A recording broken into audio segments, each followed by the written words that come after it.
everybody. Welcome to our annual Halloween episode of Toy Talk. Now, anybody who saw our last episode with Fan Expo will know that I love cosplay. I love to dress up in costumes. And this seems to be the case with a lot of people around Halloween. Because every year around the end of August, stores start to bring in the costumes, and people come by the droves, and they buy up clothing, they buy up wigs, they buy up makeup, Dracula teeth, and fake blood, and they buy masks. Now, if you look around on Halloween, you'll see masks everywhere. Everything from animals to cartoon characters to monsters. But I'm here to tell you that we don't just wear masks on Halloween. We wear masks every day of our lives. Now, obviously, I'm not saying that people walk around with rubber horse heads on every day of their lives. The masks I'm speaking of are figurative. And the way I see it, there's two masks that people tend to wear. There's the masks of how we want people to see us, and then there's the masks of how people actually do see us. Now, the first one we have a lot of control over.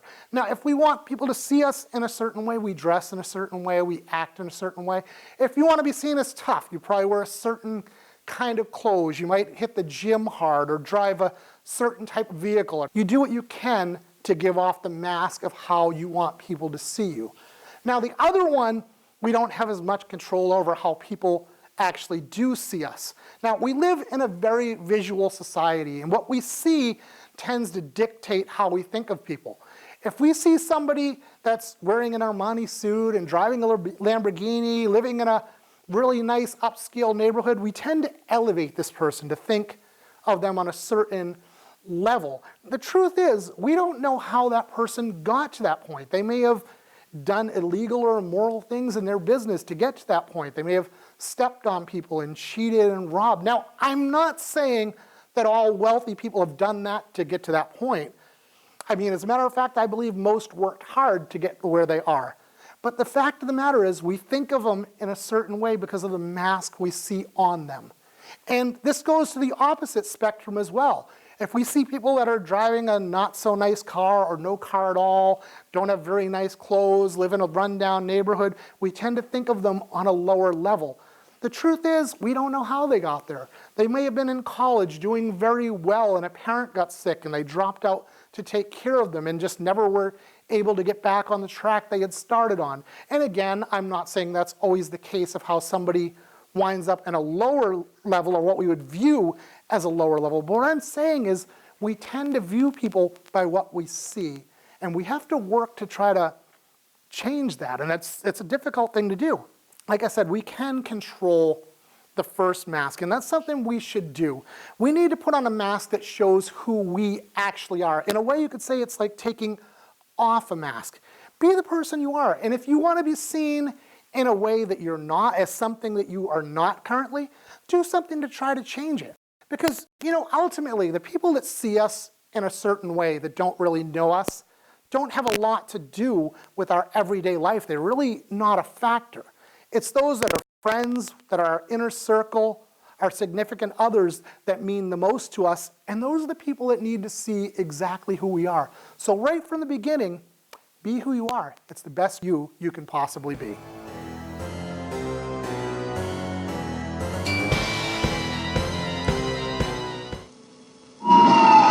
Screech, the game you play in the dark. Stare deep in the eyes of the wise old owl. Screech, screech at the sight of the witch's cat. Screech when you see the scary bat. Screech, then plunge your hand in the feely sack and shiver and shudder all down your back. Screech, the game you play in the dark. Father. He hangs pictures, helps Grandpa experiment, helps Mommy with the cleaning. Where does he get his go? From me. I lend him my Cheerios. Daddy says they're the greatest thing since bat wings. Mommy says they give him protein and stuff. Give your father some go. And he might play catch with you. Big G, little O. Go with Cheerios.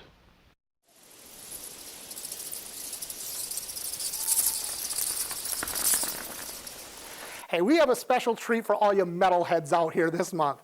Now, we're all familiar with bands like Iron Maiden and Metallica and Megadeth, But these bands all have people that open up for them and tour around with them all over the country.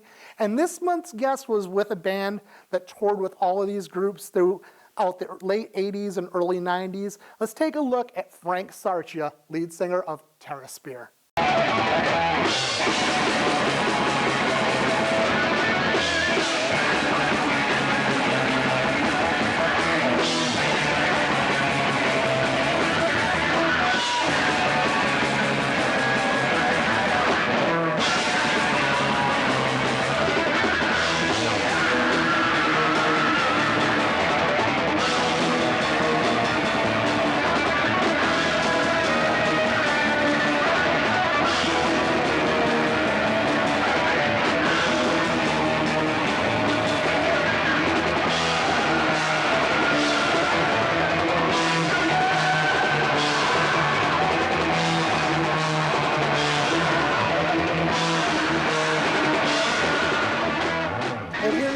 Former lead singer of Terraspear, Frank Sarcia. How you doing? Good. Great to have you here, Frank.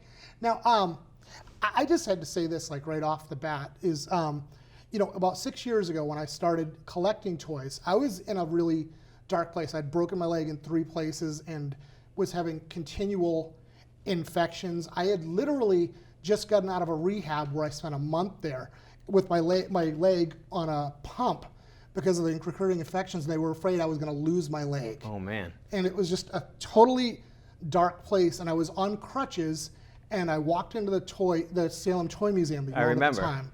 And it literally was like the first time in a year that I had a legitimate smile come on my face. That's awesome. And it just, Toy Talk wouldn't exist. I wouldn't be collecting toys, none of this, if I hadn't walked in the store that day. That's insane. So, even though, unfortunately, the rent got hiked and the place closed down, but it definitely has had an impact on me and a lot of other people. It's so crazy. It's awesome. I wish it went longer, but it was so expensive. It was just hard to run. It was, but it was just an amazing place. And it Thanks. was just, I walked in, it was like, I remember that show and I remember that toy and I had that and I loved that. Yeah. It was just an amazing That was the best experience. part. Yeah. It was so cool. I'd love to do it forever, but difficult. But I mean, you've been collecting since, like the 1960s. Forever. Yeah. Mostly from the 80s, but I had stuff from the 60s. It's just a passion that's never stopped. I don't know why. It just Absolutely, keeps going. and it spread. And I see you all the time out at the different flea markets and stuff, and we, on Facebook chatting and who found what. And just you said to me at one point, because I've sold you a few things, and we've kind of exchanged a few things here and there, and you're like, Jack, you got to realize I've literally got over 1 million toys. It's crazy. It's like 1 million. I don't know if it's really 1 million, but it's at least a few thousand. Yeah, it's definitely up there. I've been doing 6 years, and what I have probably would fill like a closet at your house. Right. Yeah, I'm a little crazy. Yeah, it's great stuff. It's a great just crazy. Amazing. You're right. And I don't even know where to begin, but you have, the thing that's great about your collection is not only that it's huge, you have stuff from like I said, every era, but you have some of the really rare toys that, toy collectors that are watching this show, or these are things that they're never going to find. Right. Well, thanks. Yeah. And we got one of them right here. Let's start out with the creepy crawlers. Yeah, this thing's cool. Goes right out. Look at that. Mm-hmm. And it was also called Thing Maker. Yes. Thing Maker toy. Yes. I'm going to open this up if that's cool. Yeah, absolutely. These guys are Creeple people, so they were made with the Thing Maker as well. They're a little tough to stand, especially on this surface, but. Okay. But they were, this is the original 1964 set. Yeah. That came out, and this is a toy line, it's still running to this day. Yes. Which is cool, huh? unusual. But that case, it's just kind of, when you made them, it was somewhere to put them. Yeah. So I liked that. And I used to do that when I was a kid too. And so you just try to fill up all these sections, and these are all from different molds. Of course, these are really old. Look at this bat. You have to have a bat. You gotta have a bat for and Halloween. A rat, and there's another Creeple people head. The dragon guy. This bug is my favorite. Look at him. Teeth. Come on. That's from the Fright Factory. I have that too. Okay. I didn't bring any of the. I didn't bring any of the sets. There's a ton of different sets, but they're so fun. From '64 to what? They've been running for 55 years. Yeah. Literally. And I don't know if you knew this, but there's actually a Creepy Crawlers movie in the works right now. Oh no, I didn't know that. Paramount just a few months ago, I think it was actually around the tail end of 2018. Went into, I don't know if they're in production yet, but they definitely signed the deal. Oh, cool. That they're making a Creepy Crawler movie. movie. That's awesome. no idea what the storyline Oh is going man, to be, but I love this stuff. yeah, it's just amazing. That's one of the molds. Of course, the goop goes in the mold. Mm-hmm. You burn yourself, you take it out. It's awesome. That's the, Yep. the best I know, parts yeah, of pick it. up, yeah. Pretty It's cool. Like, no, you don't see a lot of like heat 'em up toys nowadays. No. You don't see shrinking. You still see the easy bake oven because it's so classic. Right, but you know, you basically burnt yourself or the house down. yeah, exactly. I mean, when we're in a generation where you have to tell people not to buy Tide Pods, it's probably not a good idea to give them fire to play with. Exactly. You know? And eating the rubbers probably not great either. Well, that's probably true too. You know, man, what else did you? What let's else take a look did at we what else bring? you brought over here? Let's set him down. Got Herman. Leave the creeple people up there. Herman Munster. Yeah, pull string Herman. I don't know why they didn't make the whole set. It's odd Yeah, that they that's- only you know, I made didn't even Herman, think isn't about that?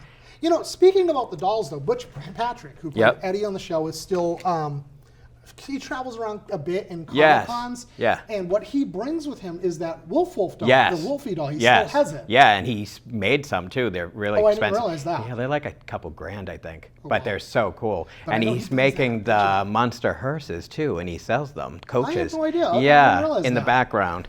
Okay. Yeah, so I saw him we could once get one. out at Northeast Comic Con with Gary Sommers, who's been on the show. And Yep. He had Butch Patrick out, and I was just amazed that he had the actual doll from the show. Yeah, it's was like, killer. man, but- I would die to have that. This is I also think anyone would. 1964. Yep. This guy's the lighter green version, which is a little rarer. I love the Yep. lighter green. There's a darker green, and Yes. the pull string works. He's also the Beatles version. So he says, I love the Beatles, especially real Beatles or something Let's like hope that. we get that. You I never know don't- what they're going to say, but let's give it a shot. No. Let's give it one more try. Let's see if we get the Beatles, man. But he's awesome, and I mean, it's one of those classic shows that they're. Yeah, it's just never going to match the Well, original. I've heard they're actually trying to reboot it again with Really? another cast, but like I said, it really hasn't and ever Dark Shadows, carried too. on. Dark Shadows. Yeah. Something that I do at home is I buy TV shows, the whole series, beginning to end. Yeah. And I watch them at bedtime, and it just so happens that I'm currently going through the monsters. Oh, cool. So it's a great time to, That's awesome. see if. Yeah, it was a good show. Yeah. There's a Monsters coach that I really need from AMT. It's a plastic toy, not Yeah. a model, but it Yeah. looks like the model. Okay. It's killer. That thing is like $2,500 So bucks much if you see it. Yeah. I really need it, but Yeah, if I see it, I'll let you know. Yeah. I don't know. I'm probably not going to find it on the wall. But I mean, this pull string is one that's definitely hard to come by. And I got to say, in my collection, that's the thing I have probably the biggest soft spot for is pull strings. pull strings, I yeah. haven't come across Herman yet. No. But I love pull strings. ugh, I love them. And I got two of the puppets too, but they're the darker green. Yeah, They're pull yeah. string as well.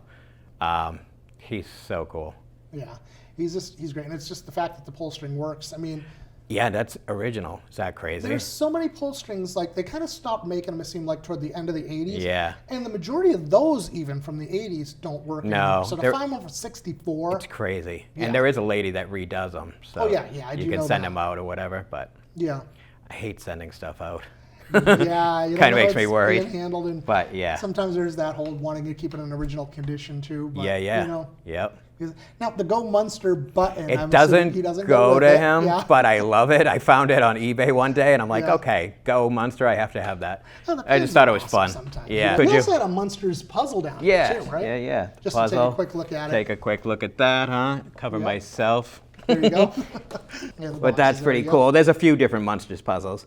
Oh yeah, yeah. I really like the artwork on there. Being in this area, and we said you had the Salem Toy Museum. Yes. There was a lot of people watching the show may not realize that Parker Brothers, that did a lot of the board games, was actually based here in Salem, Massachusetts. Yes. And we had a game down here that's kind of rare to look at. Now this is Screech. Now this is not the one that was made in Salem. Right, this is the UK version. Yeah, I so love the UK, cover of the yep. box on the UK version. It's killer. It's But killer. it's basically the same toy. But Screech, again, also was a pretty rare toy in general. Little side fact that people don't realize all the time is that Dustin Diamond was almost sued by Parker Brothers for using the name. Oh, really? Funny. But, yeah, it was cool. You'd put the cards in. Yes, Like no you said, you batteries in them slide- right now, but unfortunately. But you slide the cards in, and it would show. It would snakes project or like a insect spiders. or Yes. snake, And the pick that out for difference the with game. the UK one Yes, is that's what I was going to show. this bag of Yeah. tricks. Pull it out. Go ahead, you can show it. Let's see what you got. Huh. This one actually had rubber insects. So you put your hand in there, and they were supposed to be gross. And you pulled out a rubber insect thing. These were not available in the American version. No, not at all. It's funny. That's why I exclusive. really liked the UK version. I thought it was decent and different, and love that cover. The cover's amazing. Now the color's different as well from the American version. The American one was it green, I believe? It was purple, but a little different sorry, shade. A little different shade. Yeah. And I really were looking at the commercial and talking about it the other day, and That's a great I commercial. had forgot all about this game until I saw that commercial. I was like, just such a great Halloween, So spooky fun. kind of fun commercial. Yeah, and that's my favorite stuff. Something that's always associated with Halloween here in America, and I brought a little something in. Cool. That's always fun is, Oh, of course, nice. the monster Yeah. cereals, man. We got Frankenberry, Blueberry, and of course you can't leave out Count Chocula. That's awesome. I'm just going to go ahead and lay these down here. But, talking about them, they came out in 1971, which was actually the year I was born. So they're Nice. as old as I am, which is kind of cool. And a lot of people don't realize it was originally just Count Chocula and Frankenberry. And Blueberry came out a couple years later. A little later, and But, Fruit, and then Yummy Mummy. Fruit Brute, and then it became Yummy Mummy. Yeah, they the and fruit both stuff kinda didn't last that discontinued. long. I brought some stuff with me too. Cereal Monster cereal prizes. toys, yeah. Starting out with the cereal prizes, yes. And you got the full collection of the rings, the kind There's, of reflector. yeah, type I have rings. 10, but there's some different colors in there. So I think there's really only 6. Okay, but yeah, different colors of the same guy. Yep. And these are the totem cups. So there's would Blueberry, stack. Frankenberry, and Count Chocula. Yeah, and they call them totem because they stacked. Exactly. They're on there, and there's a skull and there's a bat. These are fun. Exactly. I always liked them when I was a kid. I tried to drink out of them. Jeez, I never did try that, but I do remember those. I actually kind of remember. I'm not 100% that I pulled them out of the box, but I have like a vague recollection of it, Right, you know? okay. I yeah. always did. I would go outside, and they would sparkle in the sun. I thought they were the coolest thing. I'm like, Yeah. they're like diamonds to me. These guys were mitts, so it was a ball game, that sticks to the mitts. There's a Blueberry okay. one as well, which I didn't locate, but I have. Okay. So there's the 2. I'm glad you said that because I actually thought those were like washing mitts. Oh, there was so no, many it was, cartoons that did you that know at those that balls with the age. Velcro? Yeah, So yeah, you yeah. played with each other. It was a mail away. Now they say, oh, that's awesome. Yeah, and this was a mail away. The beach towel was a mail away as towel. well. This thing is killer. Yep. We can just hang that right across here, actually. Let Okay. people take a look at it. Yeah, awesome. It's an awesome piece. And then there was one other thing you showed These me are- I thought was really cool. What was it? These are newer baubles. But I they're brought them really just along because they're so well fun. made. Yeah. They're They're the- bobbleheads and banks, And they're the larger ones. which is cool. Yep. And they are the larger ones. We got the bobble. You put your money in there, and it's just like You're all set. it's almost like it wouldn't even be Halloween in America without monster cereal. No anymore. way. It's like so big to me. And the other thing that's kind of funny is when you look back at when it first came out in 1971, it wasn't released for Halloween. It was supposed No, to be it just was a like regular all the time, cereal that was yeah. coming It out, was and just then, a normal thing. I don't know if it just wasn't selling as well, and it stopped. Then but, it became like a Halloween Halloween thing. thing. But yeah, I remember those the commercials when it first came out. And like I said, it was originally just Count Chocula and Frankenberry. Yeah. And every commercial is them bickering back and forth like an old couple about who has the better cereal. And then like a little spider or something comes down. Ah! They run away. And I That's the still best. remember when all of a sudden, it was always like a little insect or something. Yeah. And all of a sudden there's that one time that a ghost came in. And that really freaked them out. And of course it was Blueberry. Yep, more competition. Yeah, more competition, but it added on. I don't know. It did. I don't really see them as competition with each other. It's like No, they kind of they're all play different. off of each other. Frankenberry was my favorite, but they're all good. Yeah, they're all awesome. I mean, I was saying recently, I know you didn't like the idea. I was like, they need to make a mixed box with the chocolate and the berries. I thought it together. sounded odd, but after you mentioned it, I guess, Like yeah. chocolate covered strawberries. Yeah, you could do chocolate-covered that. Blueberries, yeah. But Frank, man, it's been great having you So on, great to see and you. Just always good to talk with you. Thanks so much. And, everybody, thanks for watching Toy Awesome. Talk. We'll see you again next month.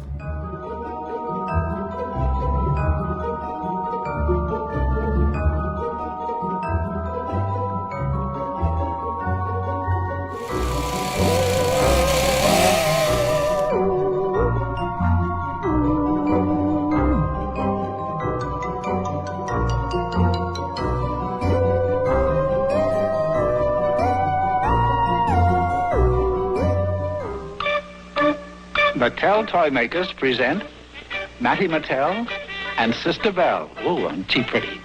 And Casper the Friendly Ghost, your TV favorites. And now they're talking dolls. They really talk when you pull this magic ring. Will you play with me? You hear? Let's draw pictures. Each one says 11 different things. Can we go out? Let's play cowboy. The fun is, you never know what they're going to say next. I'm a friendly ghost. Don't be afraid of me. These dolls are your very own friends to play with and talk to. Each doll is so soft and cuddly you'll want to take them to bed with you. You can get Mattie, Sister Belle, and Casper talking dolls wherever toys are sold. You can tell it's Mattel. It's swell.